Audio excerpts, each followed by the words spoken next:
Hello students, welcome to జాడీ classes. ఈరోజు మనం 10th క్లాస్లోని రియల్ నంబర్ చాప్టర్ నుండి ఎక్సర్సైజ్ 1.3లోని ప్రాబ్లమ్స్ని సాల్వ్ చేద్దాం. ఓకే, చూడండి, ఫస్ట్ ప్రాబ్లం చూద్దాం. Write the following rational numbers in their decimal form. అంటే కింద ఇవ్వబడిన రేషనల్ నంబర్స్ని డెసిమల్ ఫామ్లో ఎక్స్ప్రెస్ చేయండి అని అడగడం జరిగింది. అదే రకంగా and also state which are terminating and which are non terminating repeating decimal form. వీటిలో ఏవి టర్మినేట్ అవుతున్నాయి, ఏవి టర్మినేట్ అవడం లేదు అనేది తెలపండి అని ఇవ్వడం జరిగింది. ఓకే, చూడండి, మనకు టర్మినేట్ అంటే ఏంటిది, నాన్ టర్మినేట్ అంటే ఏంటో మీకు ఫస్ట్ తెలవాలి. టర్మినేట్ అంటే ఏంటంటే, ఒకవేళ డివిజన్ చేసినప్పుడు రిమైండర్ 0 వస్తే మనకు ఆ డెసిమల్ ఫామ్ అనేది టర్మినేట్ అయినట్టు. ఒకవేళ రిమైండర్ 0 రాకపోతే అది నాన్ టర్మినేటింగ్ అయినట్టు. ఓకేనా? ఇప్పుడు ఫస్ట్ ప్రాబ్లంను సాల్వ్ చేద్దాం. చూడండి, ఫస్ట్ వన్ 3/8. ఓకే, ఇక్కడ 3/8ని ప్రైమ్ ఫ్యాక్టరైజ్ చేద్దాం. 8ని ప్రైమ్ ఫ్యాక్టరైజ్ చేసినప్పుడు 2 4 జా 2 2 జా, కాబట్టి 2^3 అని రాయవచ్చు. ఓకే, 3/2^3 డినామినేటర్ని అబ్జర్వ్ చేయండి. 2^3 ఉంది కాబట్టి ఇక్కడ 5^3 చేత, అదే రకంగా న్యూమరేటర్ని కూడా 5^3 చేత మల్టిప్లై చేయండి. చూడండి, ఇక్కడ 3 × 5^3 అంటే ఎంత వస్తుంది, 125. చూడండి, 2 × 5 whole power of 3 రావడం జరిగింది. 3 × 125 = 375 బై 10^3 అంటే ఎంత వస్తుంది, 1000 రావడం జరుగుతుంది. ఓకే, 375ని 1000 చేత డివైడ్ చేయాలంటే, డెసిమల్ ఫామ్లో రాయాలంటే ఏ రకంగా రాయాలనో స్మాల్ ట్రిక్స్ మనం ఇక్కడ నేర్చుకుందాం.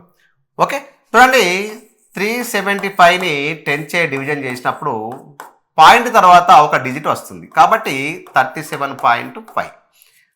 అదే రకంగా సెకండ్ ఎగ్జాంపుల్ను పరిశీలించినప్పుడు 375ని ఒకవేళ 100 చే డివైడ్ చేసినప్పుడు పాయింట్ తర్వాత 2 డిజిట్స్ రావడం జరుగుతుంది, కాబట్టి 3.75 అని రాయొచ్చు. ఓకే, అదే రకంగా 375ని 1000 చే డివైడ్ చేసినప్పుడు పాయింట్ తర్వాత 3 డిజిట్స్ వస్తాయి, కాబట్టి 0.375 అని రాయొచ్చు. ఓకే, అదే రకంగా 375ని 10,000 చే డివైడ్ చేసినప్పుడు ఇక్కడ పాయింట్ తర్వాత 4 డిజిట్స్ రావాలి, కానీ ఇక్కడ న్యూమరేటర్లో 3 డిజిట్స్ మాత్రమే ఉన్నాయి, కాబట్టి ఎలా రాయాలి, 0.0375 అని రాయాలి. చూడండి, 375ని ఒకవేళ 1,00,000తో డివైడ్ చేసినప్పుడు పాయింట్ తర్వాత ఎన్ని డిజిట్స్ రావాలి చెప్పండి, 5 డిజిట్స్ రావాలి, కానీ న్యూమరేటర్లో 3 డిజిట్స్ మాత్రమే ఉన్నాయి కాబట్టి మనం ఏం రాయాలి, 0.00375 అని రాయాలి. ఈ స్మాల్ ట్రిక్స్ను యూజ్ చేసుకొని మనము చాలా షార్ట్ కట్ మెథడ్ తోటి దీన్ని రాయొచ్చు. చూడండి, ఇక్కడ ఏముంది, 375/1000 ఉన్నది కాబట్టి పాయింట్ తర్వాత 3 డిజిట్స్ రావాలి, కాబట్టి 0.375 అని రాయొచ్చు. చూడండి, ఇది టర్మినేట్ అయింది, ఇదేమైంది, టర్మినేట్ అయింది, కాబట్టి 3/8 = ఏం రాసుకోవచ్చు, డెసిమల్ ఫామ్ 0.375 అని రాయొచ్చు. కాబట్టి ఇది ఒక terminating decimal. Okay, is a terminating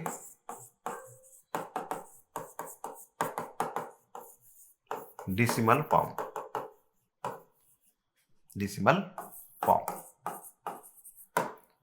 first problem చేయడం జరిగింది.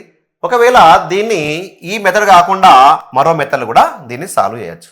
చూడండి, సెకండ్ మెథడ్లో 3/8 ఉందనుకోండి. చూడండి, 3ని 8 చేత డివైడ్ చేద్దాం. 0 పాయింట్ ఇక్కడ 0 యాడ్ చేయండి. చూడండి, 8 3 జా 24. ఓకే, ఇక్కడ 6 రావడం జరుగుతుంది. ఇక్కడ 8 7 జా 56. ఓకే, ఇక్కడ 4 వస్తుంది. 8 5 జా 40. చూడండి ఇక్కడ రిమైండర్ ఏమొస్తుంది, 0 వచ్చింది. రిమైండర్ 0 వచ్చింది కాబట్టి ఇది టర్మినేటింగ్ డెసిమల్ ఫామ్లో ఉంది. ఈ యొక్క డెసిమల్ ఎట్లుంది, టర్మినేటింగ్ డెసిమల్ ఫామ్లో ఉంది. కాబట్టి 3/8 is equal to 0.375 is a terminating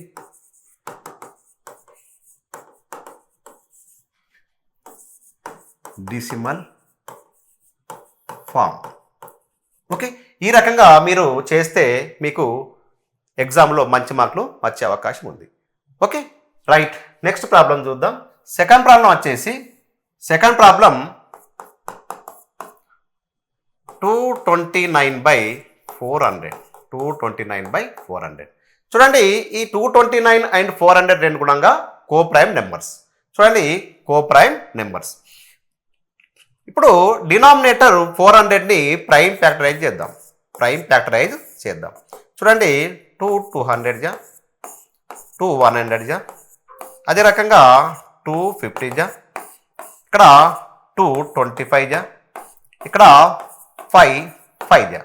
చూడండి ఇక్కడ ఏం రాసుకోవచ్చు, 229 ఇక్కడ 2లు ఎన్ని ఉన్నాయి, 1 2 3 4 కాబట్టి 2^4. ఇక్కడ 5లు ఎన్ని ఉన్నాయి, 2 ఉన్నాయి కాబట్టి 5^2. Okay, 229/2^4 into 5^2. చూడండి ఇక్కడ 2కు పవర్ ఎంత ఉంది, 4 ఉంది. మరి పైకి పవర్ ఎంత ఉంది, 2 ఉంది. కాబట్టి పైకి కూడా పవర్ 4 కావాలంటే ఇక్కడ 5^2 చేత డినామినేటర్ని 5^2 చేత న్యూమరేటర్ని మల్టిప్లై చేయండి. చూడండి 229 ఇంటూ 25 ఇక్కడ ఏం రాసుకోవచ్చు, 2 ఇంటూ 5^4 అని రాయొచ్చు. ఇక్కడ చూడండి 229ని 25 చేత మల్టిప్లై చేద్దాం. చూడండి 229 ఇంటూ 25 25 9 జా 225. చూడండి ఇక్కడ 5 పెట్టండి. 25 2 జా 50 50 అంటే 72 వస్తుంది, 2 రాయండి. 25 2 జా 50 50 ప్లస్ 7 57 రావడం జరిగింది. కాబట్టి ఏమొస్తుంది, 5725 రావడం జరిగింది. ఇక్కడ 10,000 వస్తుంది. ఎంత వస్తుంది, 10,000 రావడం జరిగింది. 10,000 వస్తుంది. చూడండి ఇక్కడ 5725ని 10,000 చేత డివైడ్ చేసినప్పుడు పాయింట్ తర్వాత 4 డిజిట్స్ రావాలి. కాబట్టి ఇక్కడ ఎన్ని డిజిట్స్ ఉన్నాయి, ఆల్రెడీ 4 డిజిట్స్ ఉన్నాయి కాబట్టి 0.5725 దీని యొక్క ఆన్సర్. కాబట్టి ఇది ఒక టర్మినేటింగ్ డెసిమల్ ఫామ్లో ఉంది. కాబట్టి 229/400 is equal to 0.5725 is a terminating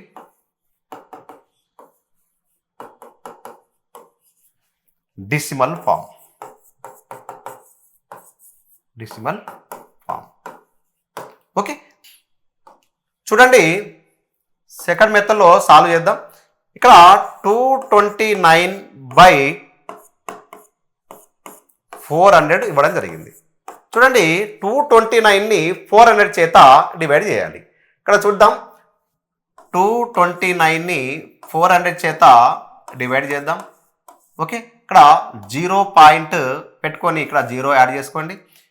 4 5 జా 2000.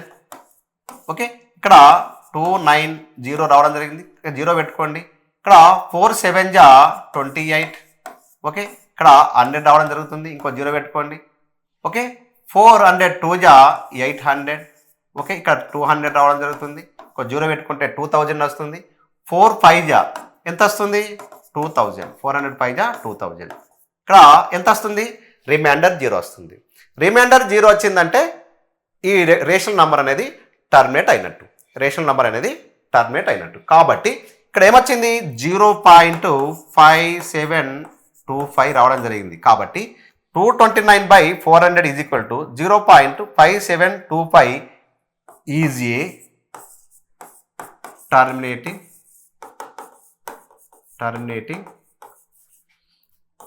Decimal form. Okay, terminating decimal form. ఒక 2 మెథడ్స్లో మీరు ఏ మెథడ్ ఎంచుకొని చేసినా కానీ ఆన్సర్ కరెక్టే. ఓకే, చూడండి నెక్స్ట్ ప్రాబ్లం చూద్దాం. థర్డ్ ప్రాబ్లం చూద్దాం. ఇక్కడ థర్డ్ ప్రాబ్లం ఏముంది చూడండి. Third problem 4 whole 1/5. 4 whole 1/5 అనేది మిక్స్డ్ ఫ్రాక్షన్ ఉంది కాబట్టి దీన్ని ఇంప్రాపర్ ఫ్రాక్షన్లో మార్చుకుందాం. చూడండి 5 4 జా ఇంటూ చేయండి 20, 20కి ఒకటి యాడ్ చేయండి, ఎంత వస్తుంది 21/5 రావడం జరిగింది. చూడండి మనము ఇక్కడ 21/5 చూడండి ఇక్కడ 5 ఎన్ని ఉన్నాయి, 5 ఎన్ని ఉన్నాయి, 1 ఉంది కాబట్టి 2 కూడా 1 ఉండాలి. కాబట్టి డినామినేటర్ని 2 చేత న్యూమరేటర్ని కూడా 2 చేత మల్టిప్లై చేయండి. ఇక్కడ 42 వస్తుంది, ఇక్కడ 10 వస్తుంది. 10 ఉన్నది కాబట్టి పాయింట్ తర్వాత ఒక డిజిట్ ఉండాలి కాబట్టి 4.2 అని రాయవచ్చు. కాబట్టి ఇటు రాయండి 4 whole 1/5 is equal to 4.2 is a terminating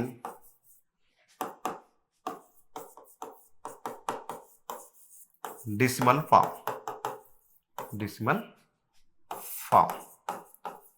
okay, second మెథడ్లో చూసినప్పుడు 4 whole 1/5 ఈజ్ ఈక్వల్ టు 21/5. ఇక్కడ 21ను 5 చేత డివైడ్ చేద్దాం. 21ను 5 చేత డివైడ్ చేసినప్పుడు 5 4 జా 20, ఇక్కడ 1 వస్తుంది, పాయింట్ ఇక్కడ 0 పెట్టుకోండి. 5 2 జా 10 కాబట్టి ఇక్కడ 0 రావడం జరిగింది. కాబట్టి 21/5 is equal to 4.2. Okay, therefore 4 whole 1/5 is equal to 4.2 is a terminating decimal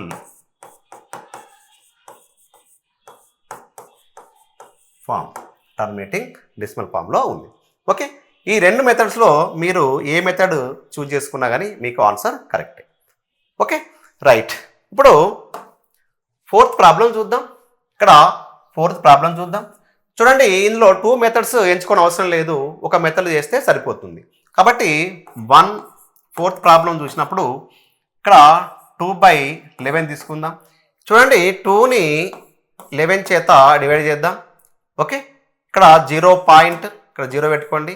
11 1 జా 11. ఓకే, ఇక్కడ 9 వస్తుంది, 0 పెట్టుకోండి. 11 8 జా 88, ఇక్కడ 2 వస్తుంది, 0 పెట్టుకోండి. 11 1 జా 11, ఇక్కడ 9 వస్తుంది, 0 పెట్టుకోండి. 11 8 జా 88, ఇక్కడ 2 వస్తుంది, 0 పెట్టుకోండి. 11 1 జా 11, ఇక్కడ 9 వస్తుంది. ఓకే, ఇక్కడ 0 పెట్టుకోండి. అంటే మనకు రిమైండర్ అనేది ఎప్పుడు వస్తూనే ఉన్నది, 0 వస్తలేదు. రిమైండర్ 0 వస్తలేదు కాబట్టి ఇది నాన్ టర్మినేటింగ్ డెసిమల్. అదే రకంగా కోషియంట్ని అబ్జర్వ్ చేయండి. కోషియంట్లో 0.1818 అనేది రిపీట్ కావడం జరుగుతుంది. ఇక్కడ 0.1818 అనేది రిపీట్ కావడం జరుగుతుంది కాబట్టి ఇది నాన్ టర్మినేటింగ్ రికరింగ్ డెసిమల్ అవుతుంది, లేదా నాన్ టర్మినేటింగ్ రిపీటింగ్ డెసిమల్ ఫామ్లో ఉందని మనం చెప్పచ్చు.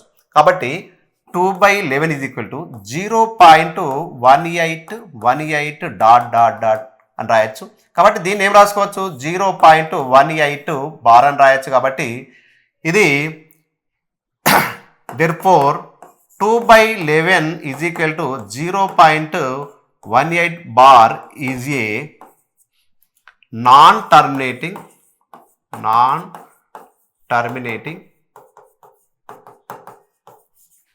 రిపీటింగ్ డెసిమల్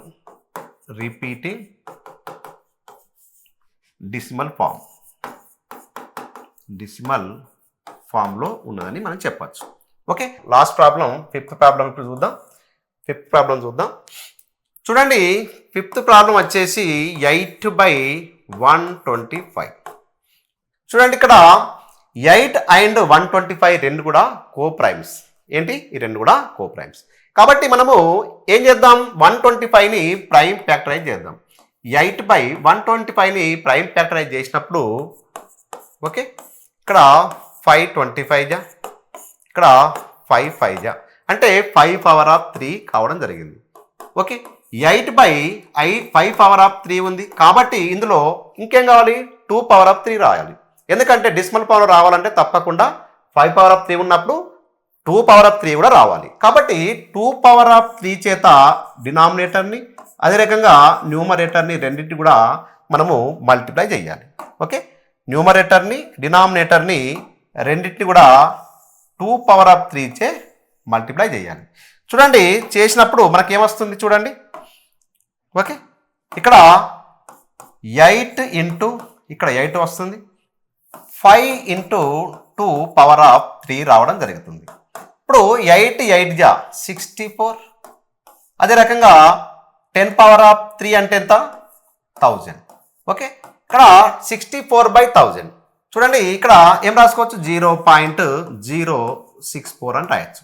ఓకే, కాబట్టి మనం ఏం రాసుకోవచ్చు therefore 8/125 is equal to 0.064 is a terminating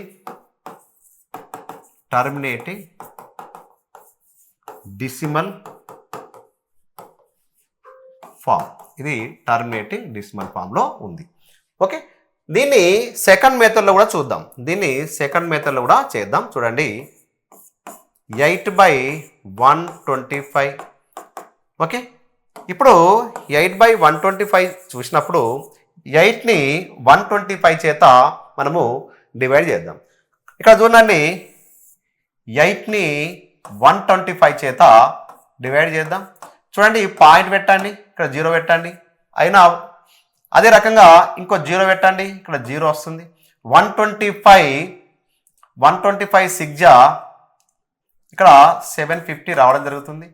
okay, ఇక్కడ 50 వస్తుంది, ఇక్కడ 0 పెట్టుకోండి. 125 4 500. కాబట్టి ఇక్కడ రిమైండర్ ఎంత వచ్చింది 0 వచ్చింది. రిమైండర్ 0 వచ్చింది కాబట్టి ఇది టర్మినేట్ అయినట్టు. ఓకే, ఇది టర్మినేట్ అయినట్టు. కాబట్టి అదే రకంగా 8/125 is equal to 0.064 is a terminating